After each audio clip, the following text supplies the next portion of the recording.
Si ustedes ven un paciente que tiene una melena, por ejemplo, le va a doler antes de hacer la melena. ¿Qué quiere decir? Que la sangre pues es así irritante. Imagínense lo que le hace al cerebro, lo cocina. Entonces genera, ¿qué cosa? Genera volumen, genera irritación, genera inflamación, y de ahí uno puede desglosar una serie de síndromes. Hipertensión endocraniana. ¿Qué significa hipertensión endocraniana? Simplemente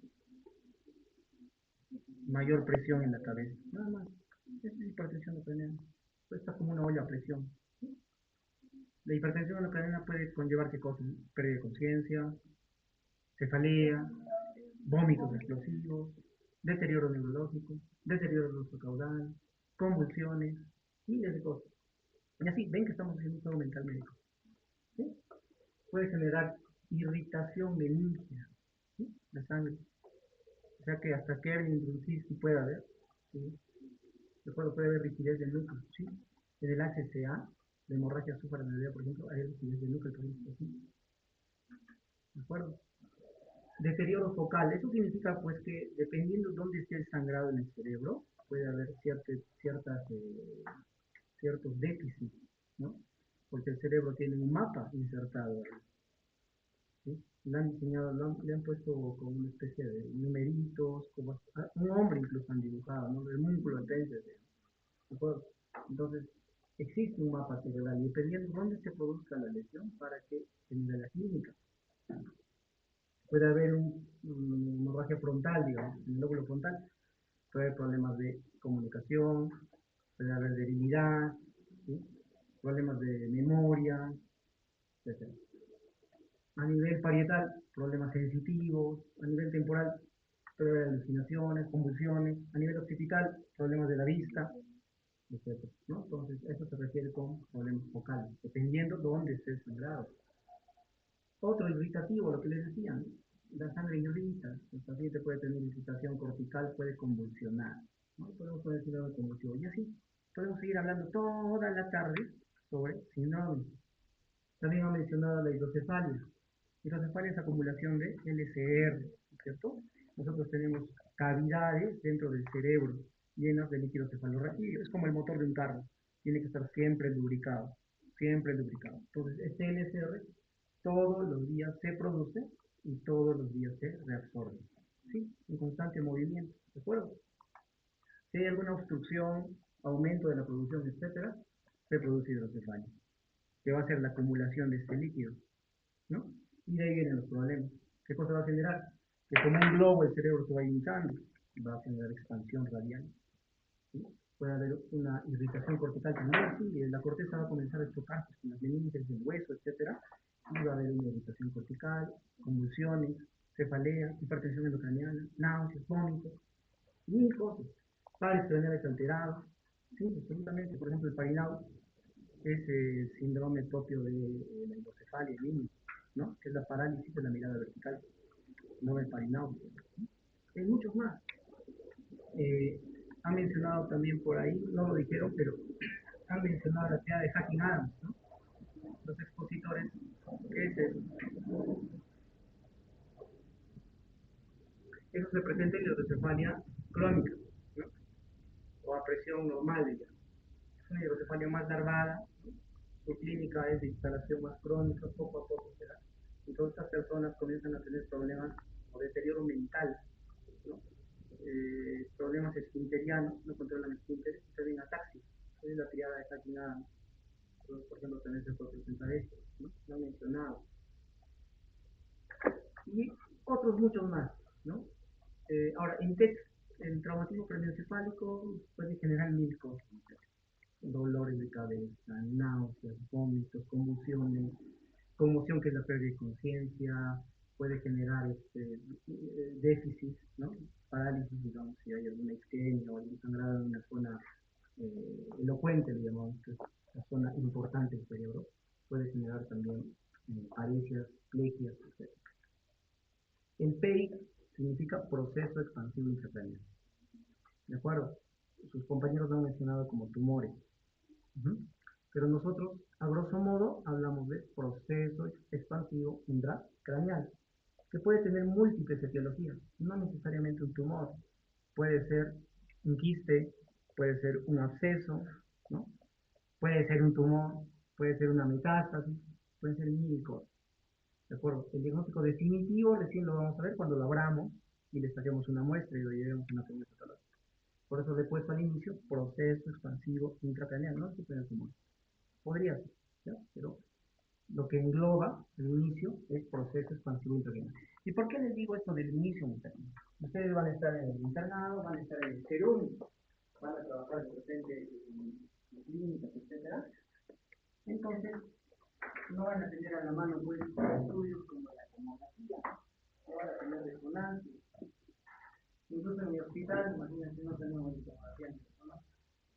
El hospital es un hospital de contingencia, es un hospital de lata, los que han estado usando, ¿no? Producto de la corrupción. Entonces no tenemos ni siquiera un tomógrafo. Entonces, ustedes van a estar aquí en la periferia, peor por ahí. ¿Y van a depender de qué? De, ¿sí? Como un ejemplo. Viene un accidentado, viene un trauma craneoencefálico. Entonces, ustedes no solo pueden, o no solo deben ponerle texto. Muchos de nuestros colegas se ponen texto y lo requieren en sentido. Eso no es justo, ¿de acuerdo? Para empezar, el texto es un mecanismo, no es un diagnóstico. Lo que tú tienes que hacer es ver qué cosa le está matando. ¿Sí? Si es un test, podrá tener de repente un embarazo. Entonces, pondremos hipertensión intracraneal. Entonces, nosotros vemos pues, que si la referencia, el médico dice T, significa que no se está manejando. Simplemente lo ha recibido y está mandando al hospital. Eso es incorrecto. Pero si le ponen hipertensión intracraneal, ya sé que lo está manejando. Sé que le está poniendo algún tratamiento, sé que ha valido la pena que el paciente haya llegado. ¿Sí? Si no, más fácil sería que vaya a la policía y la policía lo trae rapidito, a 5 días. Nada que hacer también, por favor. Lo lleva y todo. Se dan cuenta, muy importante, dónde llega el paciente, allí va a llegar a las manos. Por eso es importante, no van a necesitar exámenes auxiliares para ya ir manejando. ¿De acuerdo? Por eso se les pone. Muy bien. Y los expositores, a ver, que me digan, ¿qué cosa es un síndrome? Hemos hablado de un síndrome. ¿Qué es un síndrome? Conjunto de signos y síntomas, pero que tienen una relación fisiopatológica. ¿Entendido? ¿No es cierto? ¿Le duele la cabeza? ¿Qué palacio? ¿Le duele la columna? ¿Qué síndrome sería? ¿Cómo lo dice? Son internos, ¿sabes? ¿Cómo presentan a su paciente que le duele la columna lumbar? ¿Qué van a decir? Doctor, ¿le duele algo? ¿Le duele más arriba? ¿Más abajito? ¿Al costadito? ¿Cómo lo dice? Hay una terminología. Por eso son los síndromes. Puede decir síndrome de dolor axial, en columna. Y sabemos que el síndrome de dolor axial, en su momento lo vemos, obedece a causas orales.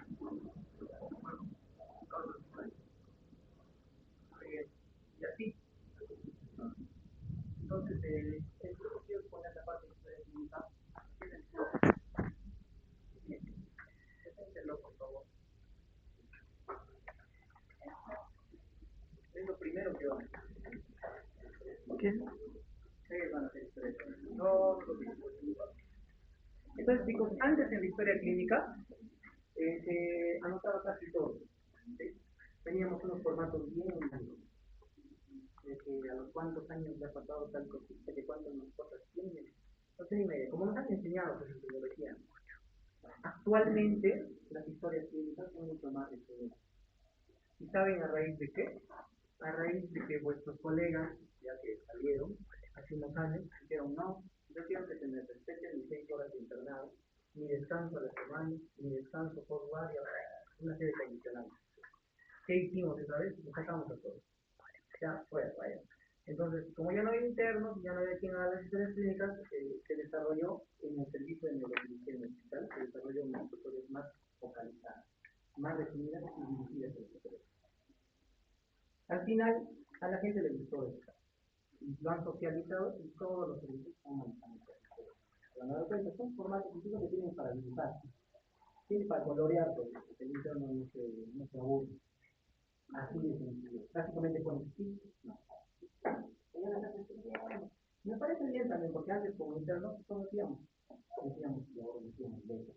Todo era ahorita teníamos campos pulmonares, no ruidos por acá. Ruidos cardíacos rítmicos, no automáticamente. Estamos hablando de verdad. Actualmente ya no, es más poca. Y la parte rica, lo que vale, ¿sí? Es el cuadrito de diagnóstico. Eso manda. Con eso lo coges a cualquiera. Incluso hasta el momento creo yo es antiguidad. Van a ver, ¿no? Se van a dar cuenta cuando vayan flotando. ¿Ya? Muy bien. A ver, un caso clínico que nos va a reflejar cómo se hace una historia en el. ¿Ya? Muy bien, dale. Este compañero todos sabemos que es un menos pero en esta rutina vamos a estudiar nuestro caso clínico. Y empezamos con el mes, datos de filiación, nuestro paciente es la CPD, 76 años, género masculino, procedente de Monticello, ingresa en la emergencia el día 26 de enero de 2016. En una actual tiempo de más de 15 días, la toma de inicio del curso con síntomas principales que pelean, mareos, sistema rojo y convulsiones. El relato cronológico. Paciente refiere que unas antes de primerse al hospital comenzó a presentar dolor de causa de tipo explosivo, al cual no le dio mayor importancia. Este cuadro se acompañó junto con náuseas y mareos, motivo por el cual se automedicaba con paracetamol, presentando alivio parcial sin apoyo a evaluación médica. El día de su ingreso al hospital, el paciente presenta de forma súbita debilidad en el cuerpo derecho, el cual inició indica en la mano derecha y se progresó hacia el resto de las extremidades del mismo lado, y esta se asoció a una crisis convulsiva, por lo que es trasladada de emergencia desde Montepico, donde se encontraba, hasta aquí, y donde entra el servicio de emergencia del Hospital Nacional de la Sociedad. Al ingresar el paciente se encontraba desorientado, sin evidencia de signos de inicio, y se quedó una semana en emergencia. Posteriormente fue trasladado a Pico, en de especialidad, donde permanece hospitalizado bajo manejo médico sin evaluación para tratamiento neurobiológico definitivo. Ya, seguimos. Primero, muchas letras. Aquí el paciente me va por el Ese es Flor, acá en los reunidos. Ya, cuéntanos, ¿qué síntomas principales tiene el paciente? ¿Qué años varón, cierto? Ok, ¿algún antecedente? Hipertensión, Hace 5 meses fue diagnosticado de hipertensión. El paciente recibe tratamiento de tratado, pero lo continúa.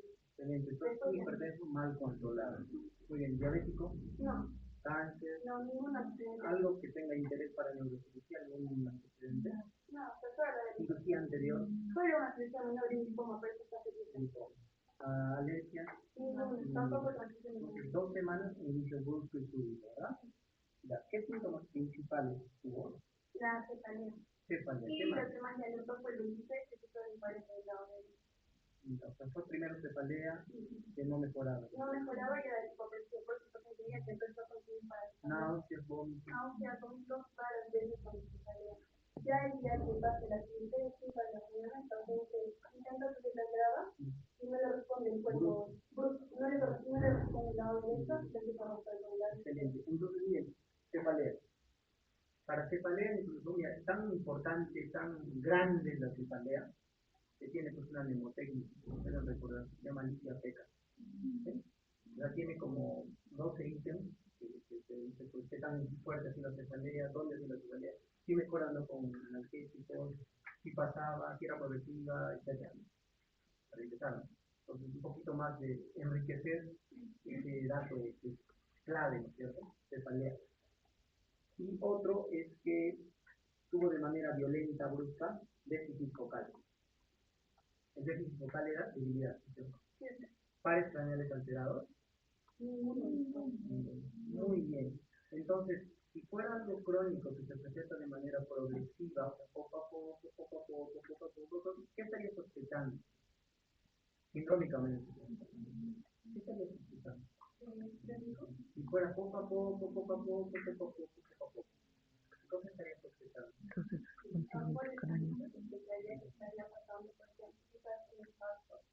No, pues un infarto. Es poco.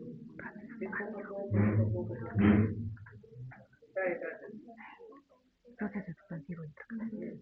Un proceso expansivo, algo que está creciendo, ¿no? Fuera de meses, de semanas, algo que pero tú me has dicho que eres brusco. Enfocar, es lo que nos llama la atención, ¿no? Porque mucha gente puede tener ese mal. Lo que llama la atención, por lo que se asusta el paciente, por lo que va a un hospital, la debilidad es normal. Oye, en tu caso es agudo, ¿no? Hay que sospechar. Infarto. ¿El infarto de qué? Un evento cerebrovascular. Correcto. ¿No? Miren que ya no tenemos resonancia, no tenemos tomografía, no tenemos nada de eso, pero ya estamos orientando en los niños. ¿Eh? Muy bien, ¿qué otros síntomas no tiene su paciente? Mareo. El síntoma principal puede ser cefalea, ese me parece, indica que también está presentando un borroso y paciente convulsivo. Ok. Síndrome. Un síndrome. ¿Del caso? Sí. Ya cefálico. Cefalalgia. Otro síndrome. Hipertensión de la edad podría ser, ¿no? Porque hay dolor de cabeza, otro síndrome.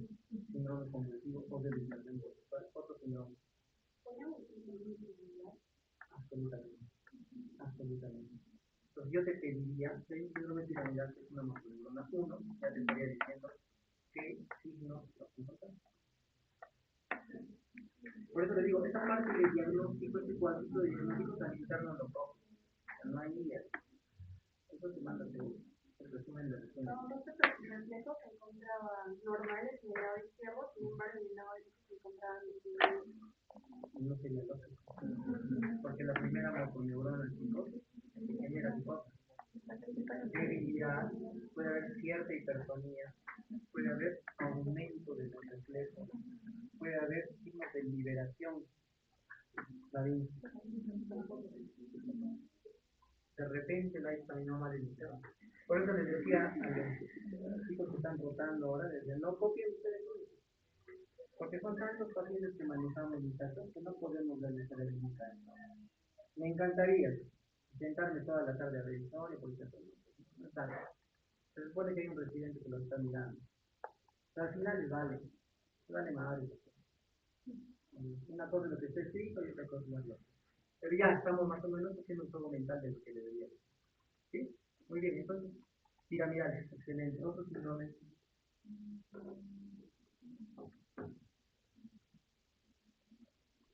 ¿Vómito? ¿Cuál es la habitual? antes de convulsión. ¿Pero una visión doble, doppler? No, indica que no.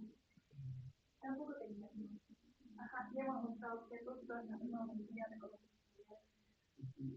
Trastornos del campo visual. Todo este estado medio similar. ¿Otro más? ¿Todo? Muy bien, continuamos. Entonces, claro, ¿no es cierto? Es fácil.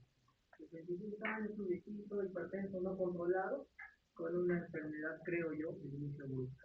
¿Sí? Y con déficit. Perfecto, continuamos. Esta cantidad de letras está bien, la gente, parece decente. Ya. Quitando de fotos, si le engañado, cuánto tiempo tiene.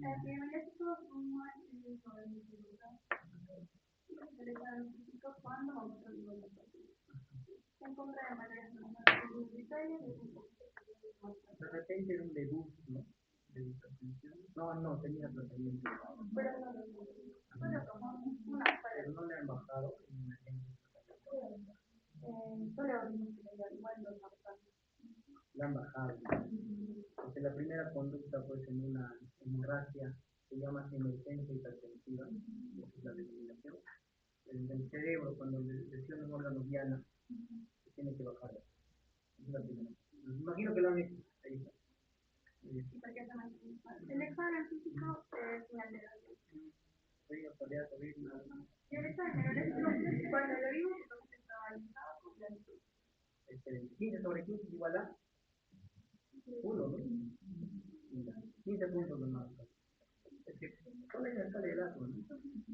Aquí, bueno, eso es lo que les comentamos, que está con lo que hemos. ¿De qué? No saben como quieran. Ya, entonces dentro de la motilidad flexible perpendicular, los movimientos activos estaban presentes, movimientos de oposición también presentes, el tono muscular y la movilidad pasiva conservada. En el caso de nuestro pacientito, presentaba en el anticuerpo derecho una disminución, ¿no?, de la fuerza muscular, en el 4 sobre 5 de la escala Daniel, lo que nos indica que había una debilidad leve, pero manteniendo el movimiento contra la gravedad y también una resistencia moderada.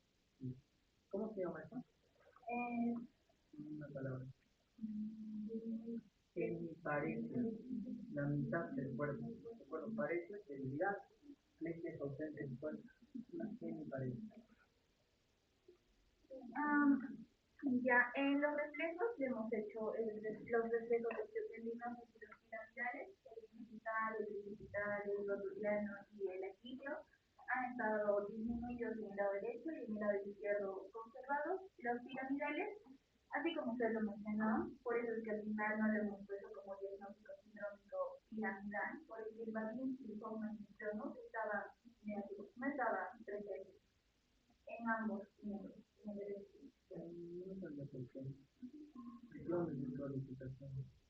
Ya, bueno. Ya, los laboratorios estaban dentro de los parámetros normales. Eso sí es muy importante. Chicos, perfecto, estamos aprendiendo, ¿cierto? No es que mira, voy a jalar más, ¿no? Estamos aprendiendo. Poco a poco tiene que ir mejorando, ¿cierto? En imágenes hay que editarlo. Poner un video, no es bueno. El video que haga su trabajo, algo le paga. No es. Solo es imagen. Solo es imagen y tú puedes resaltarla, dibujarla, magnificarla, etc. Incluso al costadito le puedes hacer este esquema. ¿Para qué? Para que tus compañeros vean. Ya yo me doy cuenta que trabajo yo con el imagen. Pero si tú le presentas un video, un poco que me cambia, ¿no? Excelente. Sí, sí. Ya, entonces, acá vamos a ver como una evaluación de las imágenes que ya han presentado nuestros pacientes. El 26 es donde ha llegado el doctor de emergencia, le han solicitado una tomografía sin contraste, y lo que no ha causado mayor importancia, ¿no? Porque lo que se ha podido identificar solamente ha sido como zonas sombras. Entonces no ha tenido mayor importancia y lo han dejado así. Posteriormente, el día siguiente, el 27 de enero, ya han solicitado una nueva tomografía, en lo cual también se ha evidenciado solamente esquemático, sombras. Entonces ya han empezado a sospechar que podría ser un infarto, incluso también un aneurisma. Entonces, ya por estas sospechas que le empiezan a preguntar, le toman esta angioten, y en esta angioten, como se ve en la imagen, ya se puede identificar que hay una lesión expansiva. Sin embargo, ya con esta imagen les vuelven a solicitar el examen de visión que debería ser la resonancia magnética, que es esta. Ya, aquí en esta imagen ya se puede definir de que es una lesión expansiva que está en el lóbulo occipital y que está abarcando los dos hemisferios. Entonces este es bilobular y que nace de acá, ¿no?, de la dura madre. Entonces ya se puede identificar de que sí es un movimiento. Interesante. Ya, miren, nosotros hemos perfilado más para una hemorragia, ¿verdad? Porque es más agudo. Entonces, ¿por qué un tumor que es tan crónico de pronto se agudo? Esa sería la pregunta, ¿no? ¿Qué ha pasado ahí? ¿Falló la simulogía? ¿Puede darse este caso? Sí puede darse este caso. En realidad, chicos, un tumor puede estar mucho tiempo, hasta años. Y va creciendo, poco a poco, fastidiando. Se descompensa una vez que hay edema o hay apoplejía. Si el tumor sangra, puede aumentar su volumen hasta 8 veces. Eso se llama apoplejía, o si se infarta el tumor. ¿No? A veces es de crecimiento muy violento y se infarta. O a veces sangra. No es un indicio de malignidad. Entonces, hay una expansión tan violenta que descuadra todo. Esa es una de las causas. Otra de las causas es el edema. Pero la masa en sí no va a crecer pues de un día para otro, ¿no? Muy interesante. Y sí puede pasar esto. Excelente. Entonces, de repente un poco perfilar nuestro síndrome, ¿no? Ya como que un proceso para. Bueno, sí, síguenos. Bueno, finalmente, ya hablando sobre los diagnósticos sindrómicos, nosotros hemos confirmado el síndrome de hipertensión endocrinal, porque ya como lo han estado explicando en el anterior grupo, el síndrome de hipertensión endocrinal es que quiere referir, por ejemplo, en algo muy básico. El cráneo va a estar conformado por tres componentes principales, que va a ser el líquido cefalorraquídeo, la sangre y el cerebro. Entonces estos tienen que mantenerse tienen que mantenerse constante para que el volumen intracraneal esté normal. Si uno de estos sube, los demás tienen que bajar. Entonces el volumen intracraneal va a ser normal.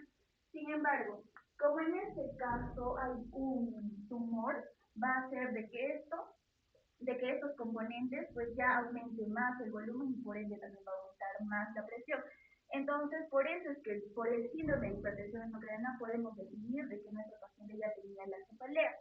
Ahora, el síndrome compulsivo. En realidad, este tumor no solamente va a comprimir, sino también va a hacer de que haya una irritación de las neuronas de la corteza cerebral. Entonces, esto en realidad no es por el tumor. El síndrome compulsivo no va a ser por el tumor, sino va a ser por una irritación cortical. Eso va a ser el primer mecanismo del síndrome compulsivo.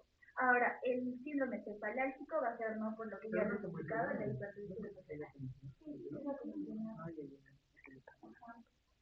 Ya.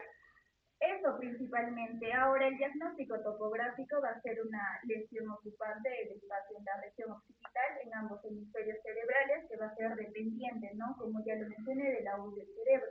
Ahora, el diagnóstico etiológico va a ser un tumor primario del sistema nervioso central extraaxial originado de las células aracnoideas, y el síndrome nosológico va a ser un hemisoma occipital bilobular.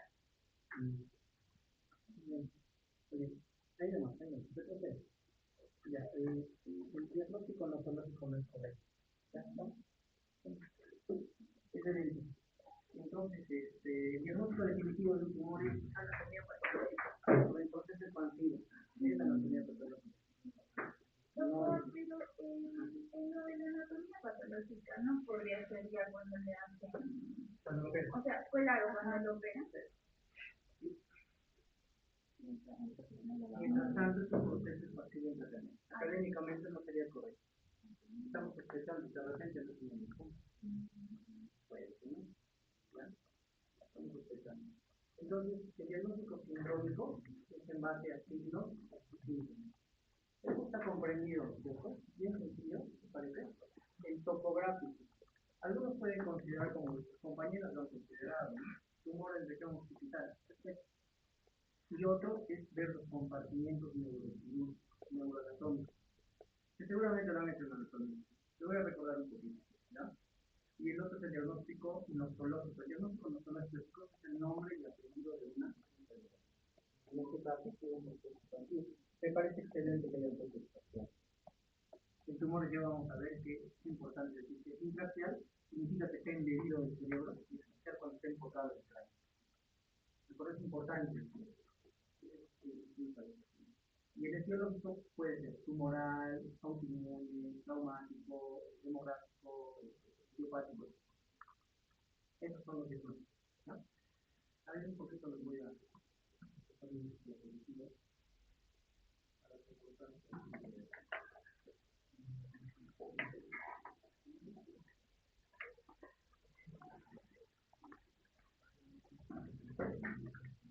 La idea es repetir para que se algo que tiene bien, ¿no?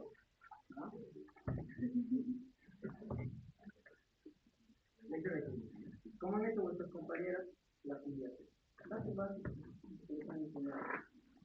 Nombre del paciente, edad, organismo, religión, respecto de poner antecedentes, lo que le dice al inicio de su compañera, ¿no?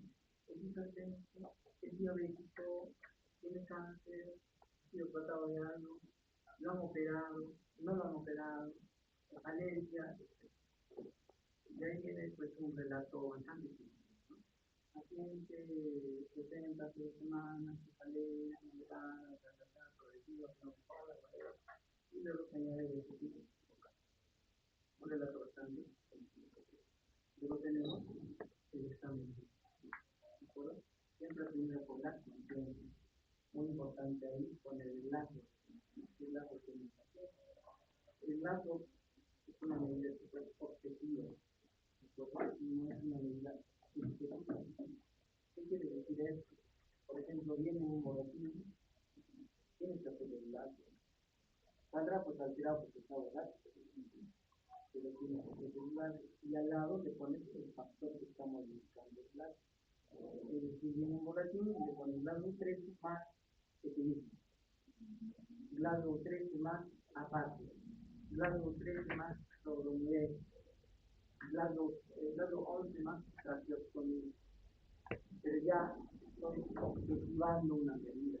Ya estoy diciendo, está medio listo, medio bonito, está bonito. Estoy como que haciendo algo especial. Estoy diciendo decir, está en grado 14 más, mucho más. Entonces, siempre comenzar. Y de ahí viene pues el examen neurológico, la sensibilidad, los esfuerzos, los reflejos, etc. En base a eso, pues vamos a obtener diagnósticos sindrómicos, que es lo que les he estado estudiando, toda la vida, es un juego mental médico muy sencillo que tenemos que aplicar. ¿De acuerdo? Dolor de cabeza, esa, ¿no? Vómito, náuseas, nauseoso, debilidad piramidal, convulsión, convulsivo, y así toda la tarde mencionando sindrómicos. Con diagnósticos sindrómicos yo ya puedo ir manejando mi paciente, ¿de acuerdo? Yo puedo decir que estamos hablando de tal tratamiento, puedo pedir algunos exámenes auxiliares, un hemograma, una radiografía, una tomografía, una resonancia, etc. En el caso clínico que han presentado, pues le han una tomografía. La tomografía no es el igual estándar de un proceso expansivo. El igual estándar, es decir, la prueba fuerte o la prueba de oro, es la resonancia magnética con contraste. ¿De acuerdo? Entonces dirán, ¿por qué le han hecho una tomografía?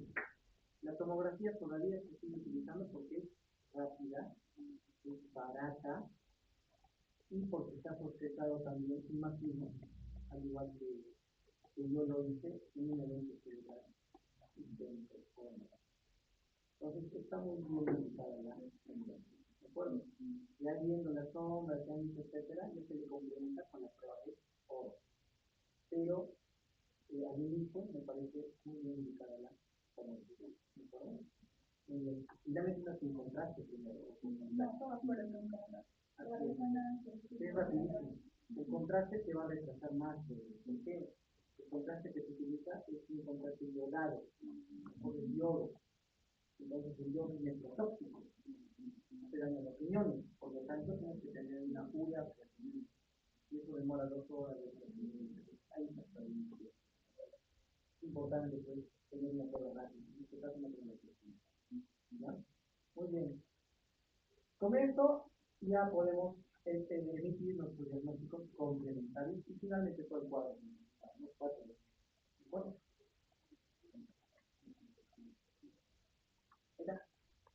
Eso es lo principal. ¿Sí? Eso es lo importante. Tenemos que perfilarnos y orientarnos de repente en cualquier otro especialidad. Diagnóstico clínico. Debe existir una coherencia fisiopatológica entre los signos y síntomas. ¿Cierto? Muy bien. Y hasta el alcance. Diagnóstico clínico. Luego los complementarios son el topográfico. Topografía significa lugar. Y como les dije, puede ser como lo han hecho sus compañeros, no hay problema. Se puede poner frontal, puede poner temporal, puede poner occipital, en este caso sería línea media, posterior, como quieran, o pueden usar los compartimientos neuroanatómicos. ¿Ya? Esto lo han hecho en neuroanatomía. ¿Vale? Muy importante es la parte topográfica, porque con esto, la parte topográfica tú puedes más o menos predecir qué es lo que va a pasar. Por ejemplo, yo recibo un paciente con una hemorragia intraventricular, ¿no? A nivel del tercer ventrículo, y digo, pero hay sangre en el tercer ventrículo. El tercer ventrículo está rodeado de núcleos. Ahí está el encéfalo. Imagínate, si yo sé dice que la sangre cocina, quema, malogra, fastidia, todo lo que esté tocando, imagínense lo que le hace los núcleos del cerebro. Cuando yo le diga al paciente, al familiar, ¿sabe qué? Para empezar, están funcionando. ¿Sí? Vamos a evacuar la hemorragia, pero ya esta sangre malograda, partes tan importantes del cerebro. En conclusión, ¿no? En conclusión, para no dar para esto, no es que vaya a salir bien. Entonces, explicarles desde el incluso decirle, ¿no? Una vez que esté solucionada la parte de hemorragia, tienes que llevar no va a estar esperando a que salga caminando. Porque posiblemente va a quedar después sale caminando. Ya le ponen tu bajar. Ya les tengo que explicar a lo que va a tener. Gracias a qué. Gracias a de un compartimiento cerebral. Tiene una hemorragia cerebral. Ya les sabe que hay una hemorragia en el cerebro, vamos a evacuarla y todo va bien, y 3 o 4 días y no va a quedar mal. ¿Ya? Entonces la topografía nos dice mucho, nos dice bastante. Por eso es que yo quiero enseñarles la parte de compartimentos neuroanatómicos. Entonces en su historia clínica también podrían utilizar compartimentos neuroanatómicos. ¿Perdón? Nosológico es el nombre y apellido de un enfermedad. ¿Sí? El detalle. En este caso, por ejemplo, tiene un proceso expansivo extracial y línea media. Nombre y apellido de la. Etiológico, en este caso sería tumoral. Si fuera sangrado, sería hipertensivo, hemográfico. Nuevamente, acelerarlo para que se queden vuestras letinas. Diagnóstico sindrómico, ¿no? ¿Qué problema clínico presenta el paciente? Cefalea, náuseos, topográfico, ubicación. ¿Sí? ¿Dónde está? ¿Qué compartimiento está agarrando? Para eso tenemos que saber anatomía, nosológico, el nombre y apellido del enfermo. Eso es la causa. Bien, un poquito para hablar después de topografía. El cuero cabelludo. ¿Okay? El cuero cabelludo está formado por lo que es el calcio, que es un acróstico en inglés, cuyas siglas pues van a denominar a cada una de las capas. De afuera hacia adentro tenemos la piel. ¿Sí? Bueno, luego viene el tejido celular subcutáneo. ¿Sí? Luego tenemos la aponeurosis. Tenemos otro tejido subcutáneo, pero mucho más laxo, ¿no? Digamos también el extraño. Y luego tenemos el periódico. Bueno, estas 5 capas. El ferrocarril y el calcio.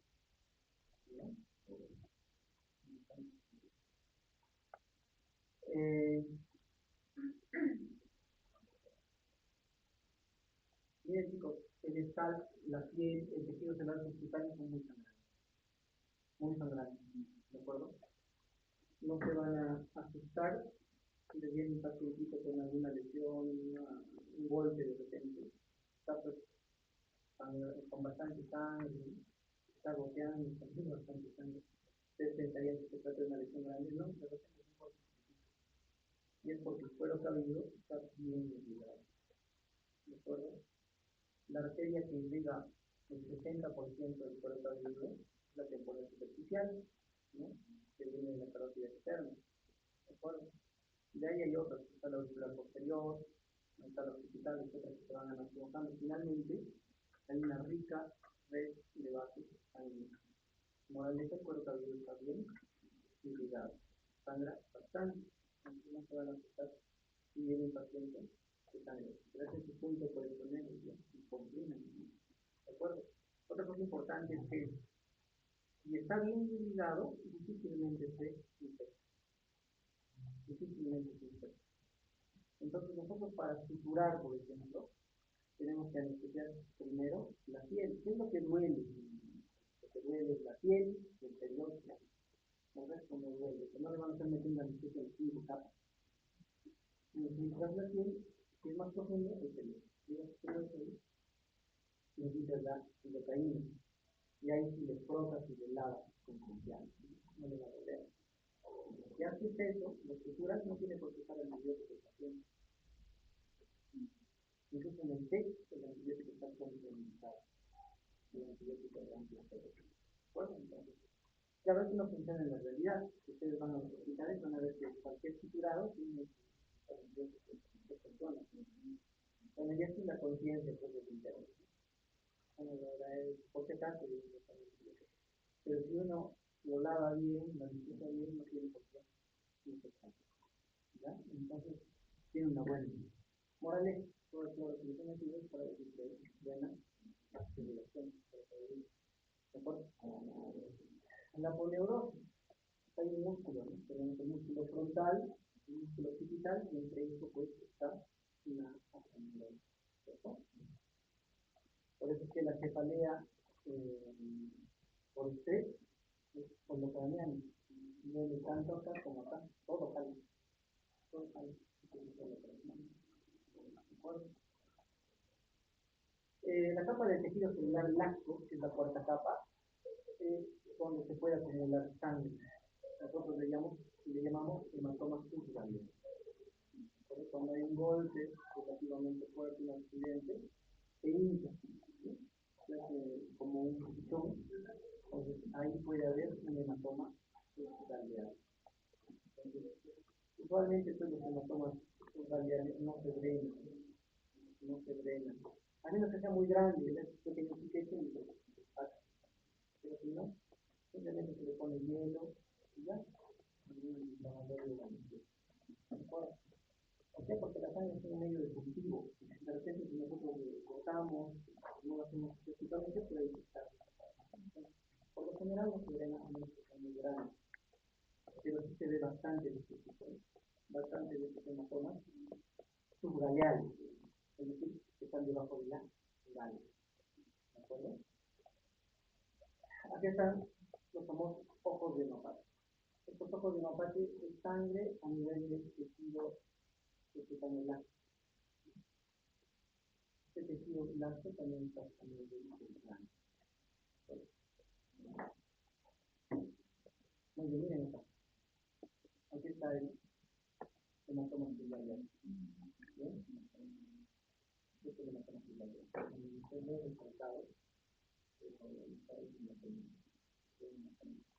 Está fuera del cráneo. Está fuera del cráneo. Porque está debajo del suelo. Está bien. Bien, es un compartimiento.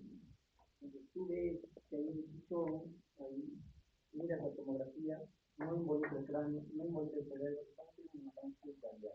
Compartimiento de esto, cambiar. Topográficamente es compartimiento subcambiar. Luego tenemos el hueso, compartimiento óseo, que también el diploe es el tejido. Es un sándwich, ¿no es cierto? Tenemos tejido compacto, tejido esponjoso y nuevamente tejido compacto. En el centro está el tejido esponjoso, que es el diploe. Es importante reconocer esto porque las fracturas se hacen quirúrgicas cuando superan el diploe. Cuando hay un movimiento y supera el diploe, ahí se utiliza quirúrgica. Si no, podemos dejarlo. El otro compartimento es el compartimento. Luego acá también tenemos otro compartimento, que es el espacio epidural. Después del hueso pélvico vienen las meninges, son 3 meninges. Tenemos la fibra madre, tenemos la aracnoide y tenemos la fibra madre. Esto de verde que sea la fibra madre.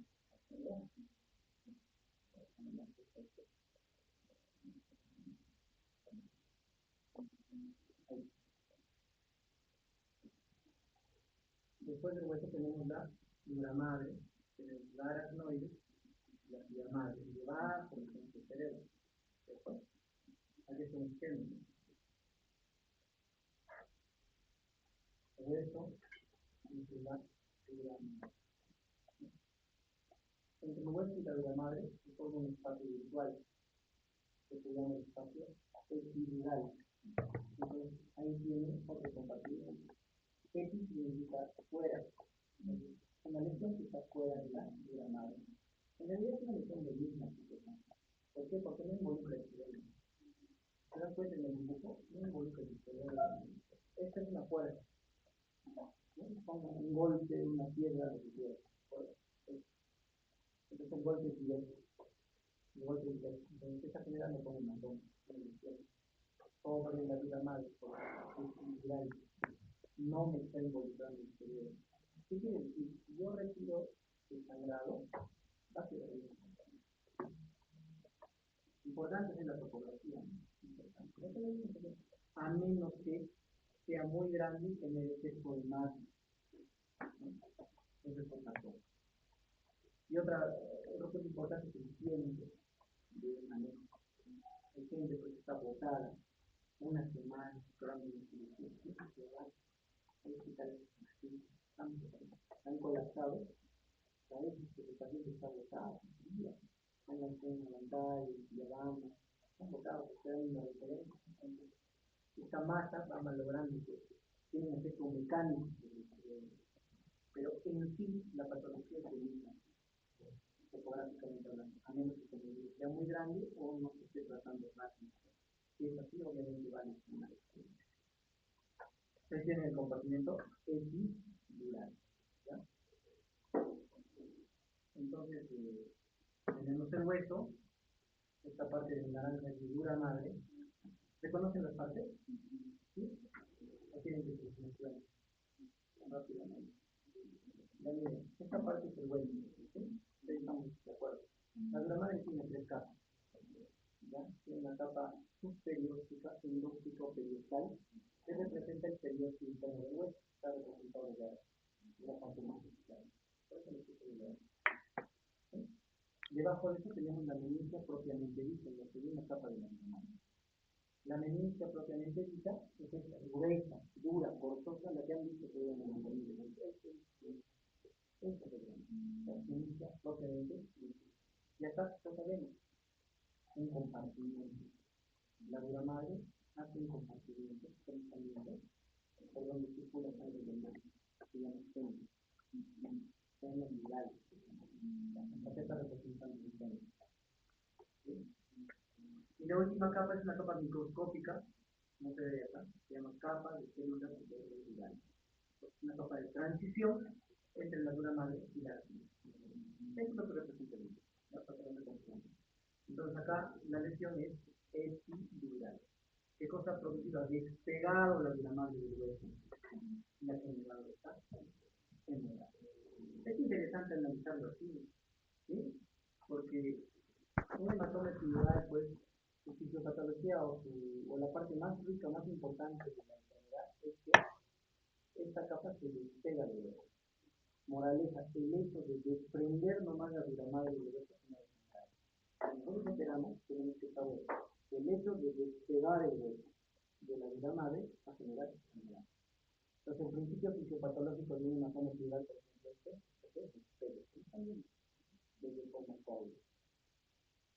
Y para tratarlo, yo tengo que revertirlo, tengo que pegar la dura madre al hueso. No solo se lo cuadro. ¿No? Con eso ya. Entonces, no se olviden el compartimiento epidural. Entonces, tenemos el compartimiento de cuero cabelludo, ¿sí? Tenemos el compartimiento óseo, ¿no? Tenemos el compartimiento epidural que está fuera de la misma. ¿De acuerdo? Debajo de la dura madre, ¿qué cosa encontramos? El compartimiento subdural. Es otro compartimiento virtual. ¿Por qué es un compartimiento virtual y no real? Porque en realidad no existe. No existe. Se forma cuando hay patología. Por eso es virtual. O sea, mientras no haya pues patología, no existe. ¿No? Igual que este compartimiento. Si no hay patología, está aquí. Pero cuando hay patología, aparece. Entonces, el espacio epidural es un espacio virtual. El espacio subdural es un espacio virtual. ¿De acuerdo? Este compartimiento subdural, por ejemplo, es más peligroso. ¿Sí? cuando hay un golpe, un accidente. ¿Por qué? Porque el mecanismo básicamente es el taladro, la aceleración y la desaceleración. Por lo tanto, podría estar involucrado siempre. Bueno, puede haber inflamación, hinchazón, edema cerebral, pueden estar úlceras de pacientes, puede haber desesperación. A mí lo más importante es determinar la topografía. Si en la imagen yo veo que el compartimento figural está afectado, ojo, cuidado, cuidado. A la familia le digo incluso, ¿sabe qué? Lo voy a operar, le voy a evaporar hematoma, pero desde el inicio, tercer día se puede limitar y va a necesitar una descompresión. Es una cuestión más grave. O de repente le hago la descompresión al niño. Cambia bastante la condición por la persona. ¿Es plural? ¿Subdural? Debajo de este espacio subdural tenemos esto, dibujado así como una especie de tela de araña, es la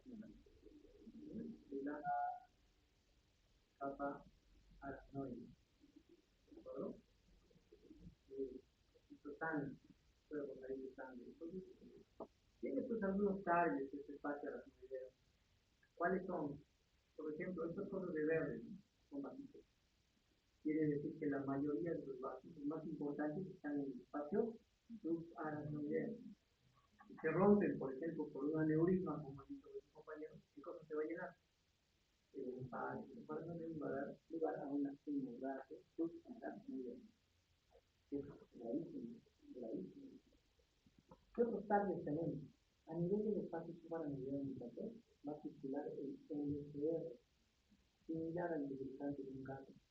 Es decir, el cerebro va a estar bañado de LCR. Todo el tiempo está dando vueltas, lubricando el cerebro. ¿Sí? Muy bien. Otro target importante es que tenemos que seguridad. Son pequeños, se llaman cuerpos de pasiones, ¿de acuerdo? Son los encargados de reabsorber el LCR y verterlo a nivel de los senos neurales. ¿No? Y de esta manera vamos a tener un ciclo de producción y de absorción del LCR. ¿De acuerdo? Como les decía, ¿qué pasa si la sangre llena el espacio? La sangre por sus toxinas, tibia, ensucia, inflama, quema, genera sinergia, se gotea todo. Entonces, va a generar que su vasito se asuste, se pase, gravísimo, gravísimo. La espasmo puede generar infarto. Entonces, ¿qué otra cosa va a producir? Va a obstruir el fluido del LCR. ¿Qué cosa, en traducción, qué cosa es? Va a inflamar y malograr los pasiones. ¿Qué cosa va a producir? Hidrocefalia. Igual la meningitis va a inflamar los pasiones y hidrocefalia. ¿De acuerdo? Entonces, es más importante ir desglosando la parte anatómica. Yo veo el compartimiento para mi video afectado, ya le digo, claro que acá hay un demonio. La causa más frecuente de hemorragia cefalorraquídea es la traumática. ¿Verdad? Pero el HCA por C es bastante banal. No tiene mayor impacto clinical. No mucho más que ¿de acuerdo? Es poquita la cantidad. Pero cuando es HCA espontánea, la causa más frecuente es la ruptura de una neurítica, 60%. Y esta sí tiene un impacto del deseo. ¿De acuerdo? Muy bien. En otras palabras, hay muchas maneras. ¿Sí? Bueno, lo tenía en diapositivas acá, lo estaba sin resaltar. Ahora ya me lo resaltaba.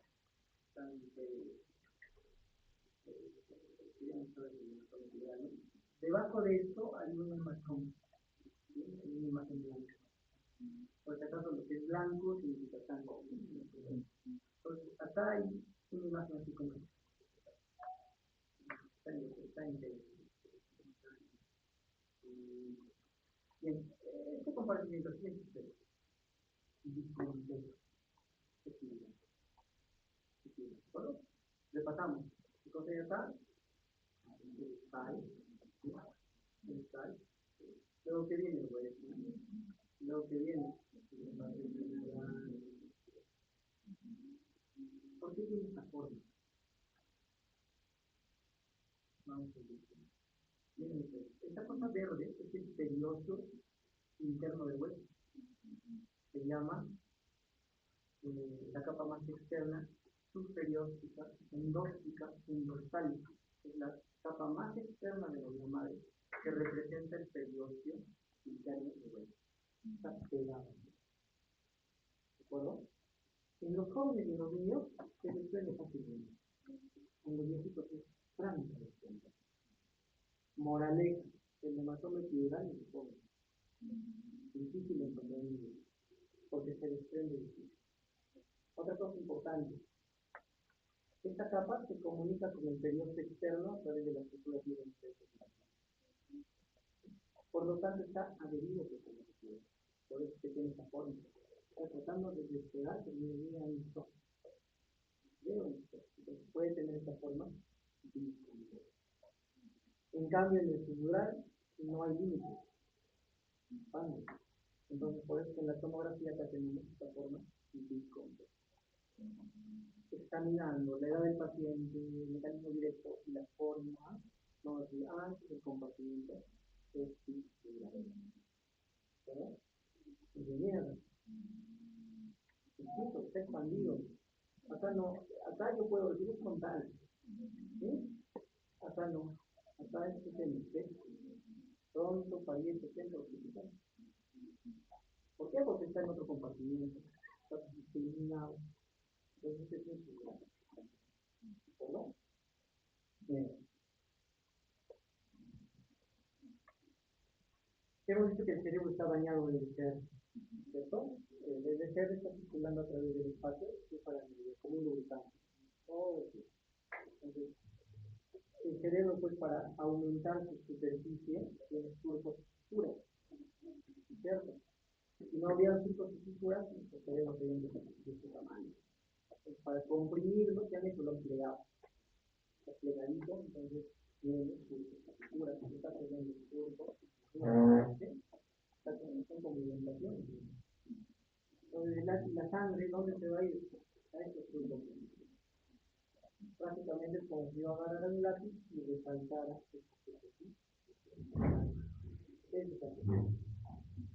el compartimiento para ¿de acuerdo?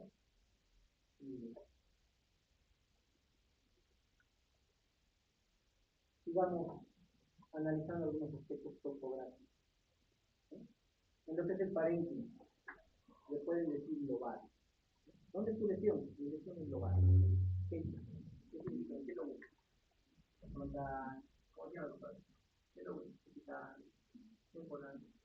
Está hablando de un compartimiento lobar. Aquí está. ¿Cuál es la evolución?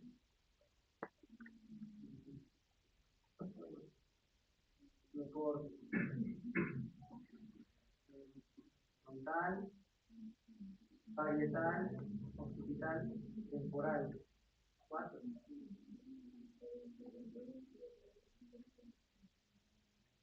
Y otros 5.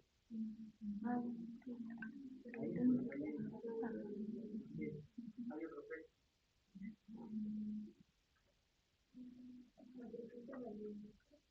No.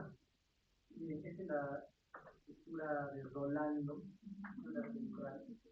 Hay un lóbulo paracentral. Involucra la parte predolándica y postdolándica.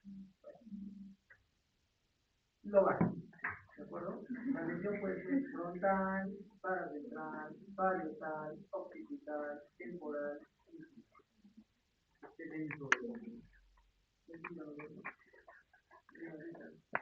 pongan una fe.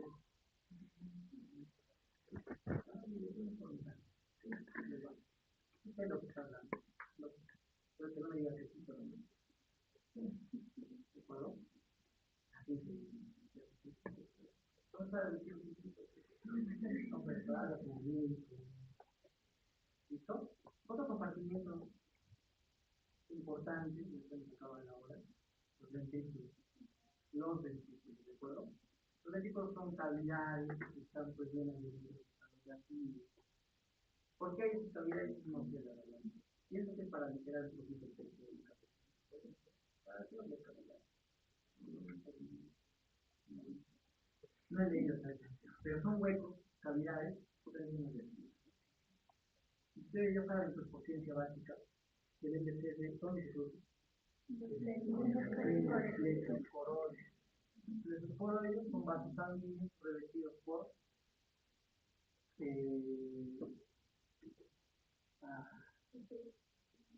una membrana, la tenimalia, ¿no?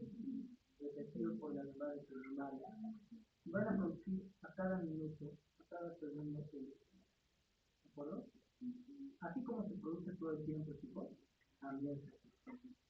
Pero antes de eso hacen un recorrido. ¿No? Acá tenemos los ventrículos laterales. Esta es una vista coronal.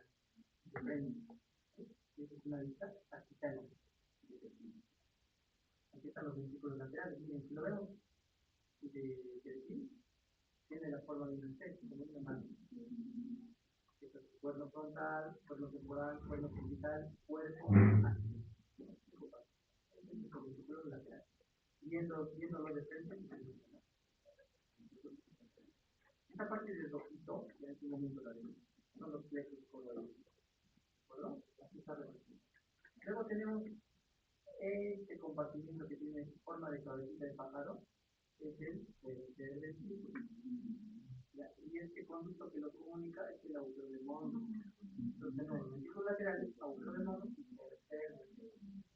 Ventrículos laterales, agujero de Monro es un tercer ventrículo. Porque es un ventrículo único. ¿Hay plexo coroide en el tercer ventrículo? Sí, a nivel del pecho. No lo representado ahí. Luego tenemos otro conducto comunicante, que es el apoyito de cilindro. Es el apoyito de cilindro que va a comunicar el tercer ventrículo con el cuarto ventrículo. ¿De acuerdo? ¿Hay plexo coroide en el cuarto ventrículo? Sí, ¿no? A nivel del pecho. Del cuarto ventrículo tenemos tres agujeros, fíjense ustedes. Un agujero central de Mayenni que va a comunicar el cuarto ventrículo con la cisterna magna. La cisterna magna está basada en el sacán. Pero bueno, está acá bien explicado. Ya lo veremos cuando vamos a ver. Y los agujeros de Yushka, que son los laterales, que van a comunicar el cuarto ventrículo con el espacio subaracnoideo. ¿No? Finalmente, la continuación del cuarto ventrículo es el canal ependimario. Es un canal pues, que se encuentra dentro de la médula, ¿no? Y que va a terminar en el cono. Este es el recorrido del deseo. Finalmente, los pasiones a nivel de espacio subaracnoideo van a reabsorber el deseo y van a verter el líquido a nivel de sistema. Cualquier obstrucción va a generar hidrocefalia. Entonces, ¿puede haber lesiones en este compartimiento? Sí. Pueden haber tumores, pueden haber hematocefalias, pueden haber hemorragias.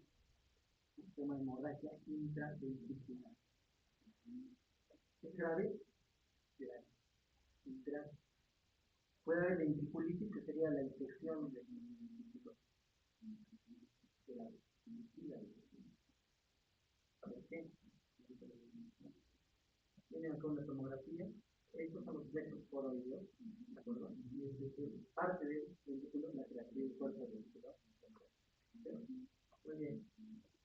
Otro compartimiento, el central cord, ¿de acuerdo? Las glándulas sesentaditos, coloreados, acá tenemos el núcleo caudado, parte del núcleo caudado, cabeza del núcleo caudado. Miren con quién está involucrado, al lado de quién está. Del cuerno frontal del ventrículo lateral. El núcleo caudado es núcleo. ¿Qué quiere decir eso? Eso está en el entre nosotros decimos que los congresistas no tienen materia gris. No, a ese le falta final, a ese le falta materia gris, es siempre molecular. Siempre le falta la sustancia gris. ¿Qué estamos tratando de decir? La sustancia gris está formada pues, por los cuerpos pericardianos. Ahí está el aparato de todo. En cambio, la sustancia blanca está formada por tazones. Entonces, ¿es importante un núcleo? Absolutamente. Estamos hablando de los tomas, de los cuerpos de las neuronas. Y miren, hay un núcleo involucrado. ¿Eh? Bien. ¿Esto qué es el tálamo? El tálamo está involucrado con el tercer beneficio. Bueno, acá está el titán y los padres. También pueden haber lesiones a nivel de los ganglios basales en trastorno. Pueden haber isquemias, infartos, pueden haber hemorragias, pueden haber tumores, pueden haber abscesos.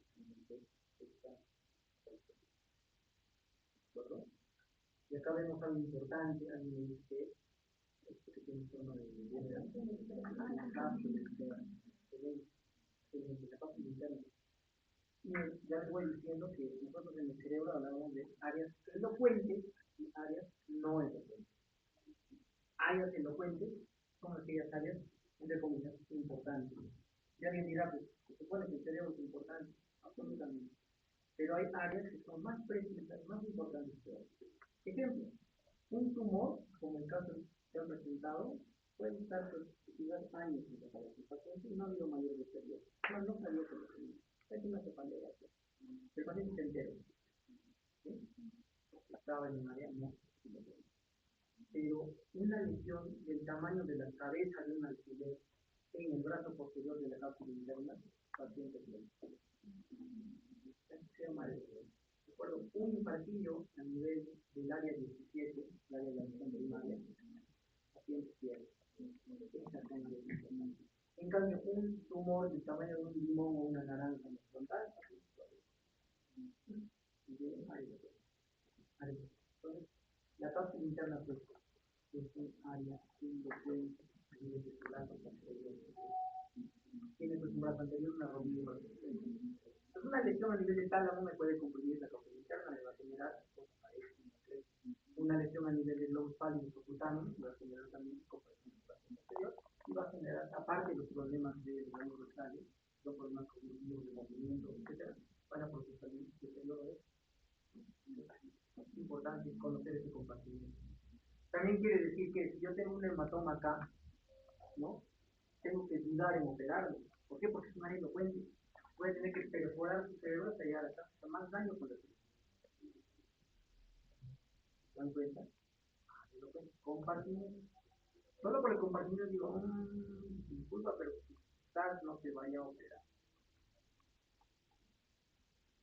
Guiabamba, pónganle, Guiabamba. Tiene un paciente con una lesión a nivel grande, o sea, dando referencia. ¿Sabe qué? Retrasada. No, le paciente, la mandan por el. Llegan los grupos, llega al hospital, al nóxido. Ha gastado tiempo, plata, gasolina, poco de una logística. Estaba la cama un paciente que había. ¿Para qué paciente? Para que no se opere, esté manejado con podría hacerlo allá, en el hospital de vida. ¿Cuán importante analizar compartimiento? ¿Cuán importante? Cambio. Centro. ¿De acuerdo? Cápsula externa, antemuro, cápsula externa.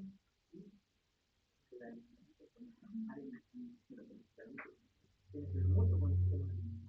Ese es otro compartimiento. ¿De acuerdo? Y sí lo van a ver bastante. Pacientes hipertensos pueden debutar con hemorragia a nivel de los ganglios basales. La hemorragia más frecuente es el esputarino.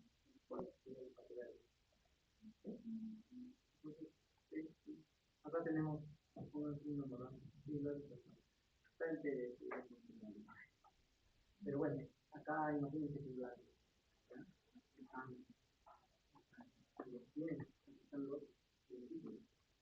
Algo importante que les decía, miren, los núcleos están involucrados con los ventrículos.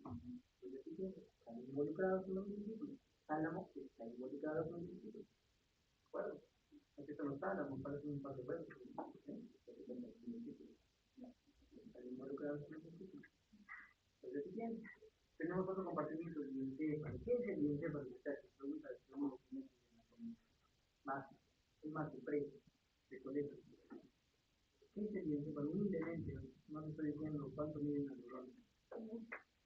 ¿Qué es el diencéfalo? Es medicina.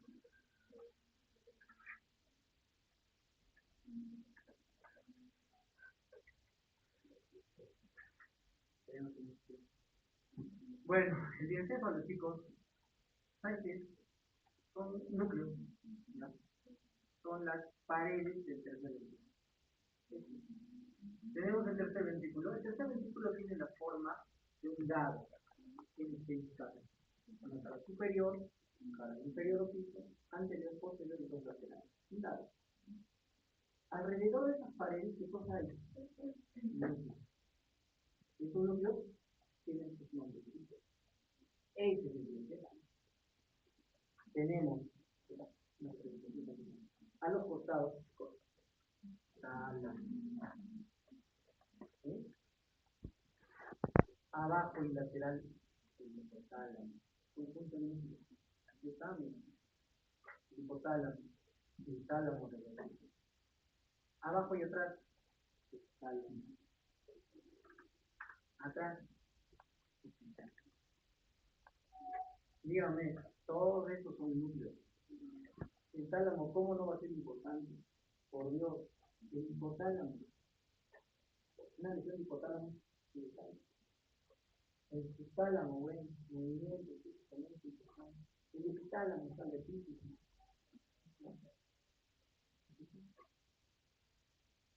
Es importante. Y están involucrados con los ventrículos. Varias veces ustedes repiten.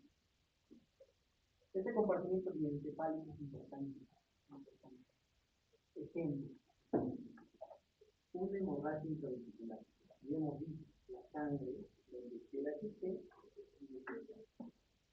Me viene un paciente con una hemorragia intraventricular. Ya lo drenamos, lo operamos, le ponemos su catéter. A las 3 semanas, la tomografía va a estar hermosa, como es hematoma evacuado, el cerebro respetado, paciente liquidado. ¿Qué ha pasado?